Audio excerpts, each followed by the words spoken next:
नमस्कार, आप देख रहे हैं न्यूज एट 10। मैं हूं आंचल गुलाटी गुंबर। आगे बढ़ने से पहले एक नजर सुर्खियों की तरफ। रक्षाबंधन से पहले आज दिल्ली की हजारों महिलाओं को जारी होगी लक्ष्मी योजना की पहली किस्त। यूपी में कल सुबह से बहनों को मिलेगी सरकारी बसों में मुफ्त यात्रा सुविधा।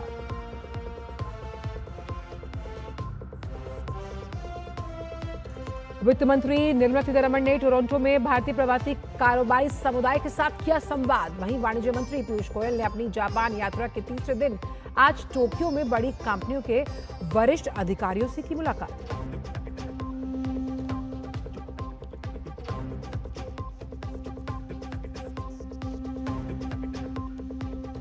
हॉर्मुज पर ईरान ओमान के विदेश मंत्रियों के बीच तेहरान में हुई मुलाकात। जहाजों की आसान आवाजाही के लिए अस्थायी मार्ग बनाने और बारूदी सुरंगें हटाने पर जताई सहमति।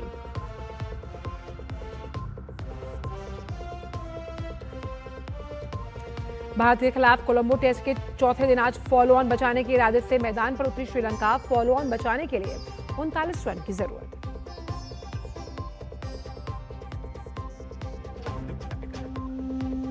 और देश भर में मनाया जा रहा है ओणम और ईद मिलाद उन नबी। राष्ट्रपति और प्रधानमंत्री ने देशवासियों को दी शुभकामनाएं। और न्यूज एट 10 में आइए अब जान लेते हैं सभी खबरों को विस्तार के साथ। भारत और कनाडा के आर्थिक संबंधों को नई दिशा देने के लिए वित्त मंत्री निर्मला सीतारमण कनाडा के दौरे पर हैं। निर्मला सीतारमण ने कनाडा के टोरंटो में भारतीय प्रवासी कारोबारी समुदाय के प्रमुख सदस्यों के साथ स्वागत समारोह में संवाद किया। ये बातचीत भारत कनाडा के आर्थिक संबंधों और निवेश सहयोग को मजबूत करने पर केंद्रित रही। उन्होंने कहा कि भारत आज दुनिया की सबसे तेजी से बढ़ती प्रमुख अर्थव्यवस्थाओं में शामिल है और देश में बड़े बाजार, युवा आबादी, बढ़ती खपत, डिजिटल ढांचे और मजबूत पूंजी बाजार जैसी कई विशेषताएं निवेश के नए अवसर पैदा कर रही हैं। India-Canada bilateral relations have seen a remarkable transformation in recent times, underpinned by our shared values of democracy and pluralism and expanding economic engagement, an unprecedented pace of high-level interactions, which the High Commissioner recalled a minute ago, and the strength of our people-to-people ties. This is a community that sits inside Canadian boardrooms, on the trading floors of Bay Street, inside the risk committees of the pension funds. It is, in the truest sense, a strategic bridge between two vibrant democracies. इस मौके पर उन्होंने भारत और Canada के रिश्तों और अर्थव्यवस्था पर अपनी बात रखी और कहा कि दोनों देशों का रिश्ता लोकतंत्र और सभी को साथ लेकर चलने जैसे साझा मूल्यों पर टिका हुआ है। आइए सुनते हैं। India today stands as the fastest growing major economy in the world. Real GDP growth is at 7.6% in the year 25-26. Canadian investors with a long-term horizon, India offers a combination that is difficult to match. Scale, sustained growth, a young population, expanding consumption, and rapidly deepening capital markets. India's transformation is structural. Rapid urbanization, a growing middle class, and world-class digital infrastructure are creating new opportunities across virtually every sector of the economy. केंद्रीय वाणिज्य और उद्योग मंत्री पीयूष गोयल इस वक्त Japan की यात्रा पर हैं। आज उनकी यात्रा का तीसरा दिन है।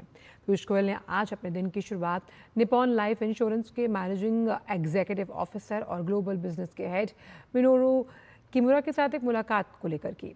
इस दौरान उन्होंने इंश्योरेंस और फाइनेंशियल सर्विस सेक्टर में भारत जापान सहयोग को और मजबूत करने के कई अलग अलग मौकों पर चर्चा की है। इसके साथ ही वाणिज्य मंत्री ने मित्सुबिशी यूएफजे फाइनेंशियल ग्रुप के डेप्यूटी चेयरमैन यासुशी इतागाकी और अन्य वरिष्ठ अधिकारियों से मुलाकात की। इस दौरान उन्होंने बैंकिंग, कमर्शियल फाइनेंस और निवेश के क्षेत्रों में भारत जापान सहयोग को मजबूत करने के अवसरों पर चर्चा की। पीयूष गोयल ने Sumitomo Mitsui banking corporation group के डेप्यूटी प्रेसिडेंट एग्जीक्यूटिव ऑफिसर योशिहिरो हायाकुटोम से मुलाकात की। इस दौरान भारत और जापान के बीच वित्तीय संबंधों को और गहरा करने के नए मौकों पर विचारों का आदान प्रदान किया। साथ ही इस बात पर भी चर्चा की गई कि बैंकिंग सेक्टर में निवेश और सहयोग को और मजबूत करने के लिए दोनों देशों के पास कितनी बड़ी संभावनाएं मौजूद हैं। इसके साथ ही पीयूष गोयल ने टोयोटा त्सुशो कॉरपोरेशन के प्रेसिडेंट और सीईओ तोशिमित्सु इमाई के साथ एक सार्थक बैठक की। इस दौरान खास तौर पर उभरते बाजारों के लिए भारत की ग्लोबल एक्सपोर्ट हब की भूमिका को मजबूत करने, व्यापार, मोबिलिटी और औद्योगिक क्षेत्रों में भारत की बढ़ती भागीदारी पर चर्चा हुई है। केंद्रीय वाणिज्य और उद्योग मंत्री पीयूष गोयल ने जापान के टोक्यो में स्टार्टअप्स को लेकर आयोजित राउंड टेबल बैठक की अध्यक्षता भी की है।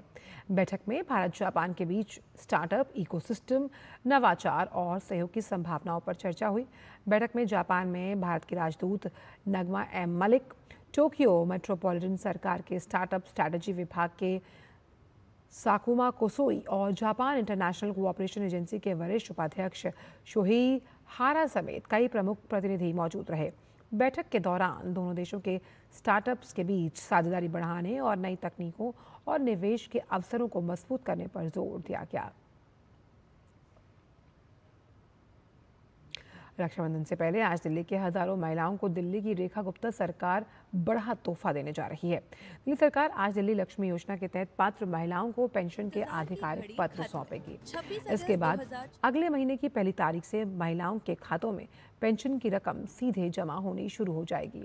इस योजना के तहत आर्थिक रूप से कमजोर वर्ग की महिलाओं को हर महीने 2500 रुपये की वित्तीय सहायता मिलेगी। आज तालकटोरा स्टेडियम में आयोजित होने वाले कार्यक्रम में लगभग 4000 महिलाओं को दिल्ली सरकार की लक्ष्मी योजना के तहत स्वीकृति पत्र दिए जाएंगे। इस योजना में पंजीकरण कराने के लिए पोर्टल की शुरुआत 1 अगस्त को हुई थी। दिल्ली सरकार के मुख्यमंत्री कार्यालय के मुताबिक 9 लाख से ज़्यादा लाभार्थियों ने पोर्टल पर रजिस्ट्रेशन करवाया, जिनमें 6 लाख से ज़्यादा पूर्ण आवेदन जमा किए गए। लक्ष्मी योजना 2025 के दिल्ली चुनाव में भाजपा का मुख्य चुनावी वायदा था। सरकार ने इसके लिए 5100 करोड़ रुपए का बजट आवंटित किया है। इसके अलावा रक्षाबंधन पर उत्तर प्रदेश में महिलाओं और उनके साथ एक सहयात्री के लिए रोडवेज बसों में निःशुल्क यात्रा की सुविधा दी जाएगी। योगी सरकार ने पहले इस सुविधा को सीमित अवधि के लिए घोषित किया था, लेकिन अब इसे बढ़ाकर 27 अगस्त की सुबह 6 बजे से 29 अगस्त की मध्य रात्रि तक कर दिया गया। निःशुल्क यात्रा के लिए महिला यात्रियों को 0 मूल्य का टिकट जारी किया जाएगा, जिसे ईटीएम में दर्ज किया जाएगा। सुविधा उत्तर प्रदेश राज्य सड़क परिवहन निगम की बसों में लागू होगी। रक्षाबंधन पर यात्रियों की संभावित भीड़ को देखते हुए परिवहन निगम को अतिरिक्त बसें और अतिरिक्त फेरे चलाने के निर्देश दिए गए, ताकि बहनों को अपने भाइयों तक पहुंचने में किसी तरह की परेशानी ना हो।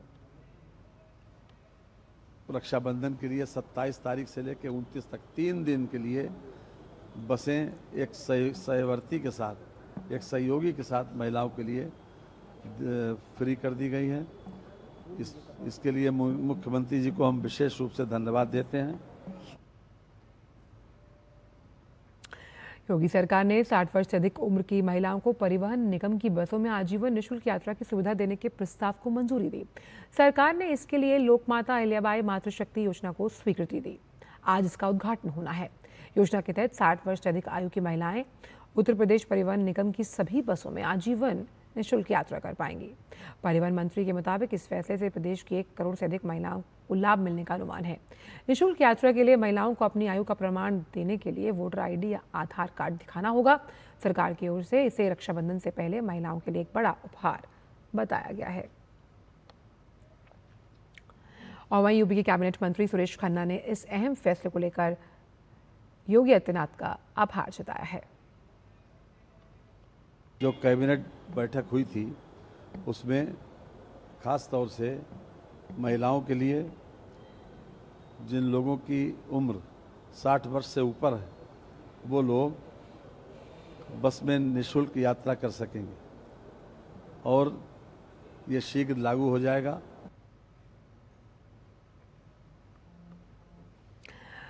राष्ट्रीय स्वयंसेवक संघ के सरसंघचालक मोहन भागवत अमेरिका पहुंच गए हैं। न्यूयॉर्क में 29 अगस्त को आयोजित होने वाले यूनिवर्सल वननेस सेलिब्रेशन कार्यक्रम में मोहन भागवत मुख्य संबोधन देंगे। वसुदेव कुटुंबकम यानी पूरा विश्व एक परिवार है, इसी विचार को केंद्र में रखकर आयोजित इस सम्मेलन में एकता, आपसी सम्मान और मानवता के साझा मूल्यों का संदेश दिया जाएगा।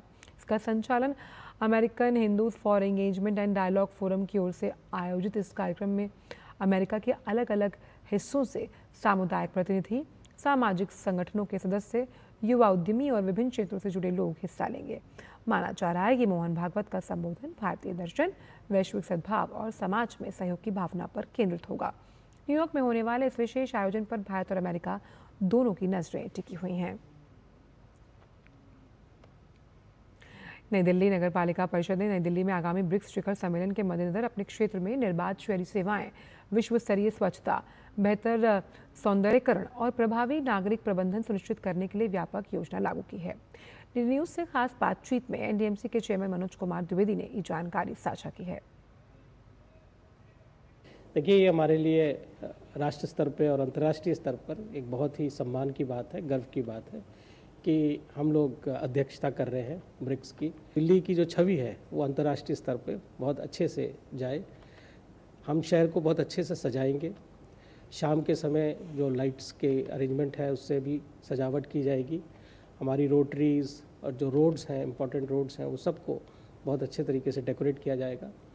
इस इलाके में एक ब्रिक्स की जो ब्रांडिंग है, जो बोर्ड्स हैं, लोगों को बताने के लिए कि किस तरीके के कार्यक्रम हैं, वो सब भी हम लोग उसका भी ध्यान रख रहे हैं। साफ़ सफाई एक सबसे बड़ी चीज़ है। आज दुनिया के जितने भी विकसित देश हैं, अगर वहाँ जाएं हम तो देखते हैं कि सबसे पहली चीज़ जो वहाँ पर अच्छी दिखती है वो साफ़ सफाई है। तो हमारी कोशिश रहेगी कि ये इलाका जो है बिल्कुल हर तरीके से स्वच्छ दिखे। देश में मौसमी इन्फ्लुएंजा के मामलों को लेकर सरकार लगातार निगरानी कर रही है। स्वास्थ्य मंत्रालय और आईसीएमआर ने साफ किया कि इससे घबराने की जरूरत नहीं है। आईसीएमआर के महानिदेशक डॉक्टर राजीव बहल ने कहा कि देश में इन्फ्लुएंजा वायरस का मौजूदा प्रसार हाल ही के वर्षों में देखे गए मौसमी पैटर्न के अनुरूप है और वायरस से किसी नए असामान्य स्ट्रेन का पता नहीं चला है। देश में H1N1 में भी मौसमी बदलाव ही देखने को मिल रहा है और कोई असामान्य आनुवांशिक परिवर्तन सामने नहीं आया। देश में मौसमी सांस संबंधी बीमारियों के रुझानों पर स्वास्थ्य मंत्रालय, आईसीएमआर और एनसीडीसी एक मजबूत अखिल भारतीय निगरानी नेटवर्क के माध्यम से बारीकी से निगरानी कर रहा है। आईसीएमआर के महानिदेशक ने कहा कि लोगों को घबराने और चिंता करने की जरूरत नहीं है, बल्कि सावधानी बरतने की जरूरत है। जब आपको खांसी, जुकाम, गले में दर्द, बुखार या शरीर दुखता है, वो पहले 2-3 दिन जो हैं ज़्यादा लोगों से ना मिलें और रेस्ट करें। और उसको अगर आप मिलें तो थोड़ा सा डिस्टेंस उनसे बना के रखें, लोगों के बहुत पास ना जाएं। यदि खांसी करें या छींकें तो अपने फेस को, अपने मुंह को और नाक को कवर कर लें, जिससे कि ये फैले नहीं। बार बार अपने हाथ धोएं। और बाकी लोग भी जो बीमार नहीं भी हैं, जिनको फ्लू नहीं है, वो भी अपना हाथ दिन में कई बार अगर धोएंगे और थोड़ा सा डिस्टेंस बना के रखेंगे दूसरे लोगों के से, जिनको जो खांसी आ रही है या जुकाम है या बुखार है, तो वायरस जो है वो कम फैलेगा। किसी भी तरह की इस वक्त चिंता की आवश्यकता नहीं है इस बीमारी की वजह से। ये एक सीजनल बीमारी है, सीजनल फ्लू है और इस वक्त ये मानसून की पीक है और उसके ऊपर हम लोग आईसीएमआर से, मिनिस्ट्री ऑफ हेल्थ से पूरी सिचुएशन के ऊपर पूरा ध्यान से उसको मॉनिटर कर रहे हैं। और फिलहाल वक्त छोटी सी ब्रेक का है, आप देखते रहिए न्यूज़ एट 10।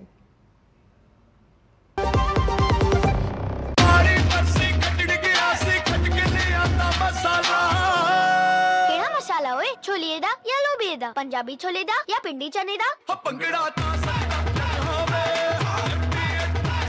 अब छोलिया हो या लोबिया, पंजाबी छोले या पिंडी चने, सब कुछ मजेदार बने। गाँव में कहीं भी मिल जाता है ये, छुट्टे की झंझट को हर लेता है ये मेरा यूपीआई। दीदी से दादी तक हर कोई इसका फैन, कैश के बिना ही सब मेरा यूपीआई। यूपीआई के 10 साल डिजिटल, आत्मनिर्भर, बेफिक्र। मेरी पसंद, मेरी पसंद, मेरी पसंद, मेरी पसंद, हमारी पसंद। हम सबकी पसंद। मजबूत देश का मजबूत सरिया हो गया स्टील। ब्रेक के बाद न्यूज़ 18 में सभी का स्वागत है और आइए रुक करते हैं कुछ अंतर्राष्ट्रीय जगत से जुड़ी खास खबरों का। ओमान के विदेश मंत्री बद्र अल बुसैदी ने तेहरान में अपने ईरानी समकक्ष अब्बास अरागची से मुलाकात की। इस बैठक में स्ट्रेट ऑफ हॉर्मुज से सुरक्षित जहाज़ों की आवाजाही को फिर से शुरू करने के लिए एक रूपरेखा पर चर्चा की गई। इस संकरे जलमार्ग के दोनों ओर स्थित इन देशों के एक संयुक्त बयान में कहा गया कि प्रस्तावित रूपरेखा में एक संयुक्त अस्थायी नेविगेशनल कॉरिडोर शामिल है और दोनों देश इस जलमार्ग से बारूदी सुरंगों को हटाने के लिए मिलकर काम करेंगे।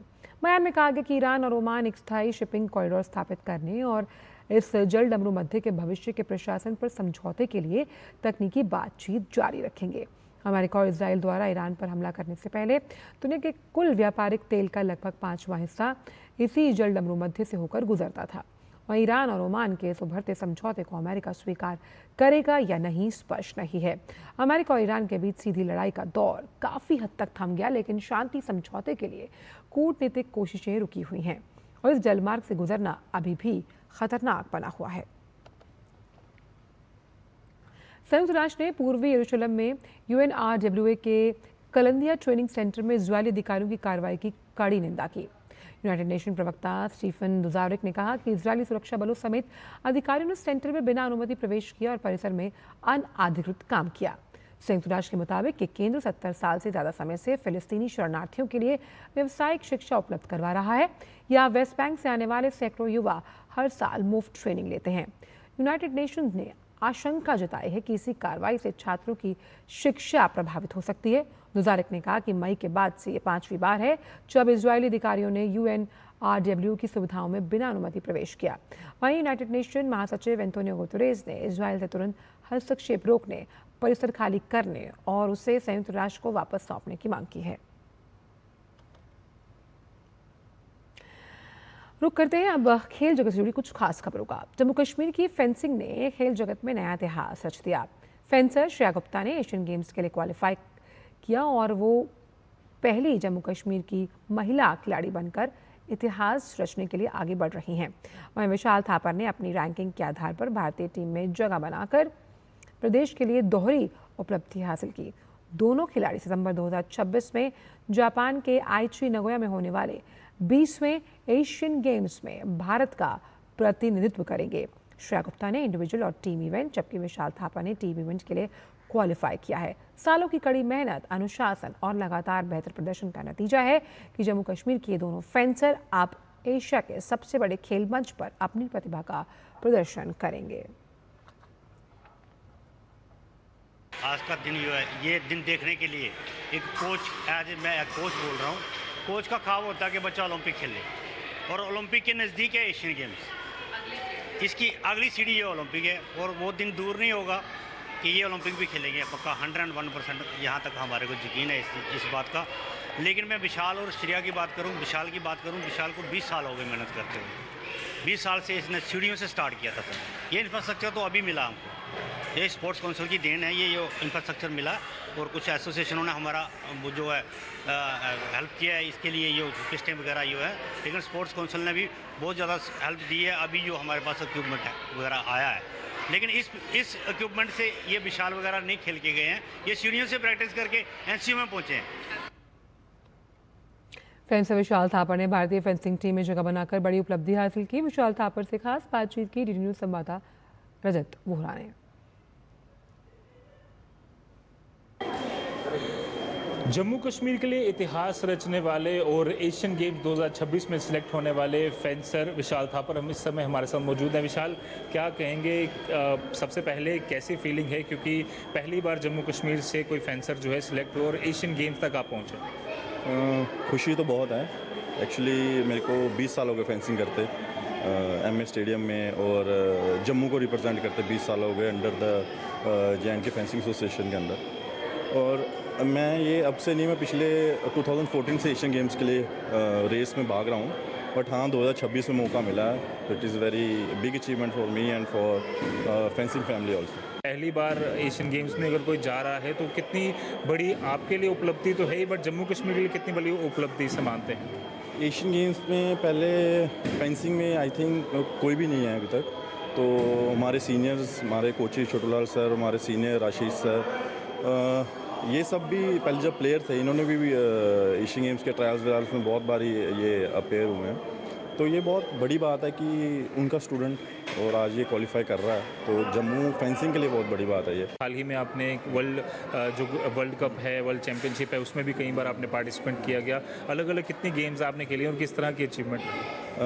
कॉम्पिटिशन में पिछले 2020 से कंटिन्यूसली इंटरनेशनल पार्टिसिपेट करता आ रहा हूँ, world cup, grand prix, world championship, Asian championship, और अभी नेक्स्ट मंथ में एशियन गेम्स में जाऊँगा।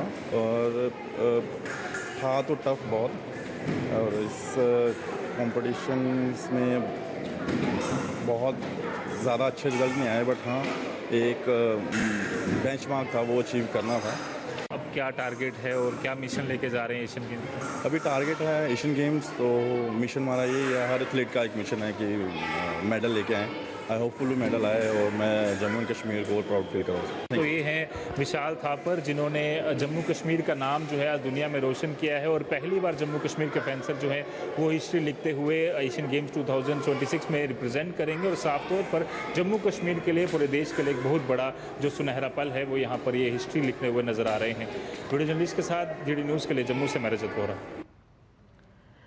और अब बात भारतीय निशानेबाजों की, जिन्होंने पिछले एशियन गेम्स में 22 पदक अपने नाम किए। इस बार निशानेबाजी से 30 सदस्यीय दल सामने है। लक्ष्य एक है, पिछले रिकॉर्ड से बेहतर प्रदर्शन करना, जिसके लिए इन दिनों भोपाल में भारतीय निशानेबाजी दल का कैंप लगा हुआ है। ऐसे में कैसी है इस कैंप में भारतीय दल की तैयारी?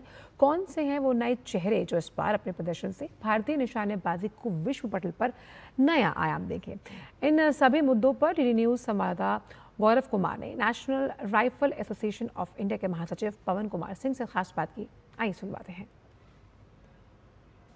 एशियन गेम्स को लेकर के भारतीय एथलीट अपनी तैयारियों को अंतिम कहना चाहिए कि मुकाम तक पहुंचाने में लगे हुए हैं, और इस कड़ी में भारतीय शूटर्स भी पीछे नहीं है। और इस वक्त हमारे साथ NRAI के महासचिव पवन कुमार सिंह है। आइए उनसे बात करते हैं और इस मामले में और ज़्यादा जानकारी हासिल करते हैं। कैसे देखते हैं इस पूरे एशियन गेम्स की तैयारी को, जिस तरह से भारतीय शूटिंग दल जो है वो अपनी तैयारी के लिए भोपाल में इन दिनों कैंप में है? ट्रेनिंग के हिसाब से हम काफ़ी सेटिस्फाई हैं और हमें काफ़ी बच्चों से उम्मीदें हैं। एशियन गेम्स ये अपने आप में बहुत बड़ा प्लेटफॉर्म है, खास करके शूटिंग स्पोर्ट्स के लिए, क्योंकि शूटिंग स्पोर्ट्स में अगर आप देखेंगे तो सबसे जो स्ट्रॉन्ग कंट्रीज़ हैं वो एशियन कंट्रीज़ हैं, खास करके China, Korea, India and shotgun में जो है आपके जो अरब कंट्रीज़ हैं वो, तो काफ़ी टफ कंपटीशन है।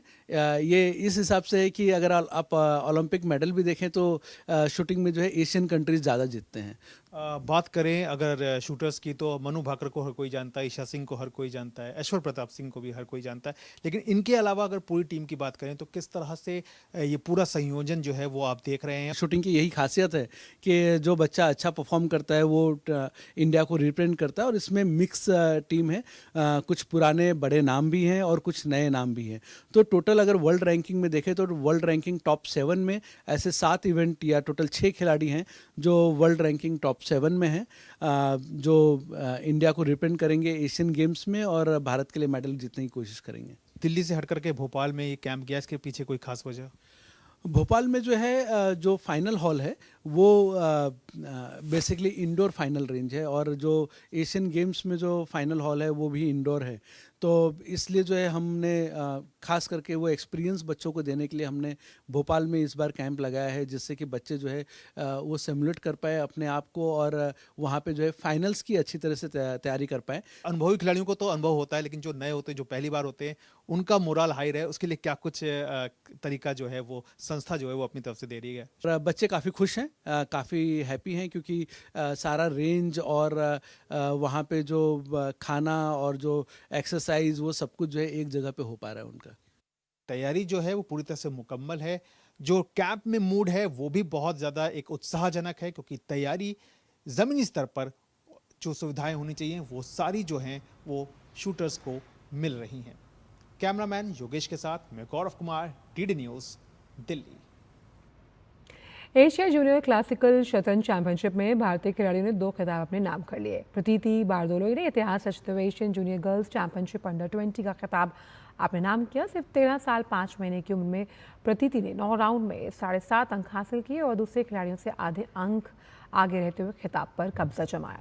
इस शानदार प्रदर्शन के साथ उनकी फाइट रेटिंग भी 2350 के पार पहुंची और वे देश की सबसे ज्यादा रेटिंग वाली महिला शतरंज खिलाड़ियों में शामिल हो गई। प्रतियोगिता में भारत ने ओपन वर्ग का खिताब अपने नाम कर लिया। ओपन वर्ग में ग्रैंड मास्टर मयंक चक्रवर्ती ने खिताबी जीत हासिल की। 9 राउंड के बाद उन्होंने अपनी बढ़त बरकरार रखते हुए पहला स्थान हासिल कर लिया।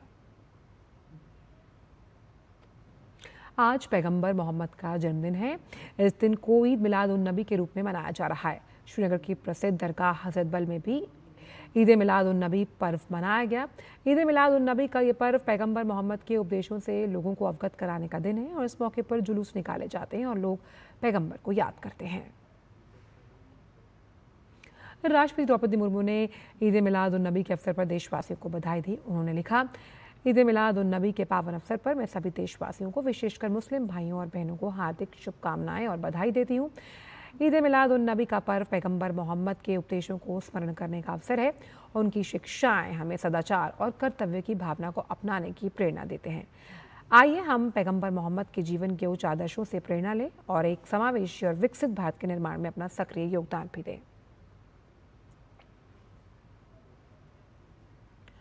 आज ओणम भी है। विशेष रूप से केरला में मनाया जाने वाला लोक पर्व नई फसल के आगमन पर प्रकृति के प्रति कृतज्ञता व्यक्त करने का अवसर है। ओणम समृद्ध संस्कृति और भाईचारे की भावना का उत्सव है और विविधता में एकता को बढ़ावा देता है।